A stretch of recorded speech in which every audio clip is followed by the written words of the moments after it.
And thanks for joining us. Just in case you tuned in, this is Breakfast Central on News Central. We begin with a look at what has been going on in the southern part of the continent, Africa. We have our correspondent, Tebogo Mokoto. He joins us from Gaborone, Botswana. Say good morning to you, my man. Good morning, Joe. How are you doing? Not bad, not bad. Osaga, I think Tebogo did indeed get the memo that it's all smiles on a Friday. So thanks for bringing the smile. From Botswana this morning. Okay. Absolutely. It's a beautiful Friday, man. To the both of you, happy Friday. Same to you. Now let's get into it. This week has seen members of the Medicines Regulatory Fraternity all converge in Botswana. And of course, that is from Namibia, from South Africa, Zimbabwe, Tanzania, Malawi, the DRC, and several other nations in the SADC region. They've all convened, of course, by the Botswana Medicines Regulatory Authority. Can you tell us a little bit more on this activity and what all of this is about? Well, what has happened is that I feel like at this stage, or what we are seeing is that they've decided to assess medicinal products dossiers jointly. Now, what this does is that it allows each country to then either sell their products to the other without necessarily having to go through the regulatory processes that would normally delay the procurement process. Now, this meeting, this convergence that is happening this week, I think it will be coming to an end today. It's coming on the heels of Botswana going through a very, very hectic medicinal shortage across all of its health facilities. We've been experiencing shortage of medicines related to cancer treatment, diabetes as well. We've seen an abject shortage of these medicines. So the Sasibona meeting really comes at a crucial time, because now what Botswana officials have pointed to is that after post-COVID-19, international procurement protocols or procedures have really made it difficult for Botswana to find medicines. You'd understand that during COVID-19 as well. We saw it with the vaccine. A lot of pharmaceutical companies have preferred to sell to countries with larger populations. Countries like Nigeria, for example, would get preferential treatment when it comes to the sale of medicines. Now, with this collaborative procedure, Sasibona, it really does, I think, shorten and make things less complicated when it comes to really procuring medicines across SADC and across Africa, of course.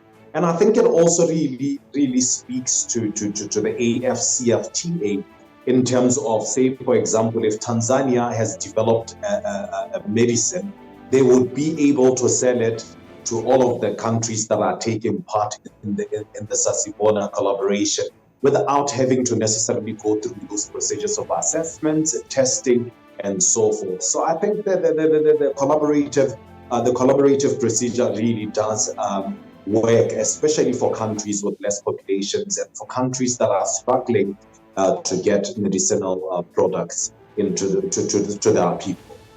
I think it's a good one. I like the fact that the South is indeed coming together, Southern Africa, and meeting up to see what they could do to boost the medical sector. Hopefully, this would trickle down to other parts of Africa. Talk about the West, which seems to be bereft of good medical assistance, especially when it comes to different countries. But let's look at the big one as well that everyone has been talking about. South Africa. Yes, the President Cyril Ramaphosa. Now, he has said the country will quit the International Criminal Court. He made that statement on Tuesday, which in March issued an arrest warrant for Russian President Vladimir Putin. Now, Ramaphosa said there had long been a feeling in the governing African National Congress that the ICC treats certain countries unfairly, likely referring to the fact that many African leaders have been brought before the court in The Hague, Netherlands. Now, the ANC has since made a U-turn. They backtracked on those assertions, on that statement. Kind of give us your views on this. What Southern Africa is saying about this. For us here, it came as a shocker because we feel before a president reads a communique, it must have passed through different phases of proper checks, views, and the likes. Well, Joe, it's South Africa right now is in a bit of a dicey situation, because do you preserve political interests, or do you then look at international law? Do you want to now preserve your obligations legally? It's a bit of being in between a rock and a hard place. We had the Ukrainian ambassador come through to Botswana just on Tuesday. She expressed how she expects international law to take course, because as you can understand, the eyes of the world are looking at South Africa and what South Africa is going to do. And we've seen South Africa as well internally. There's been that tussle, that back and forth. There are those who are pro, immediately Putin arrives, we arrest him, and then others feel like, okay, politically that's going to put us in a bit of a bad situation, where the BRICS summit is just around the corner. So I don't think we have to wait that long. You understand that obviously President Cyril Ramaphosa has, of course, alluded to the fact that the ICC tends to express a bit of bias, looking at, of course, that it's always looking at Africa, and when it comes to other nations, there's a bit of restraint there. So they've brought up the Malabo Protocol. I don't know if you are aware of this protocol. It's a framework that's going to allow Africa to create its version of the ICC for the continent. So I think that's one thing that South Africa has going for it right now. That could play into the whole situation.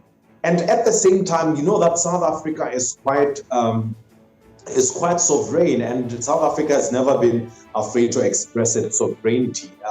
We've seen with former President Omar al-Bashir in 2015, where the ICC had issued an arrest warrant for Omar al-Bashir, and South Africa simply did not accede to that arrest warrant. So when it comes to Russia now, this is an international superpower, and of course we've seen that there's strategic alliances between South Africa and Russia in terms of the military as well, and furthering relations and bilateral relations between the two countries seems to be an interest for President Cyril Ramaphosa.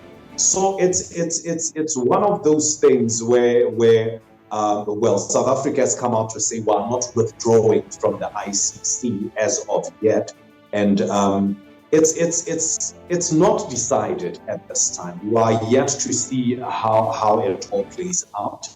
But what I can tell you is that Ukraine is looking to see an arrest come August. Well, it's not up to Ukraine, and of course, South Africa, of course, as a nation, still has the rights to make decisions for itself, and unfortunately, it seems like there's a little bit of confusion between the leader of Western Cape and President Cyril Ramaphosa, the EFF, the head of the ANC, and it would just be nice to know who exactly is giving the orders in South Africa at this point. Who do we trust? And of course, who do Africans believe is really in charge of the country at this point? Is it Cyril Ramaphosa? Is it somebody else? But of course, like you said, political alliances, military alliances will always exist, and every country is, allowed, as long as they're not infringing on any other international laws, to, align with whoever they choose to. Thank you very much, Tebogo, for joining us. We wish you a great weekend, and we'll see you again next week. All right. Thank you very much, Ozaki. Have a great weekend, guys. All right. Take care.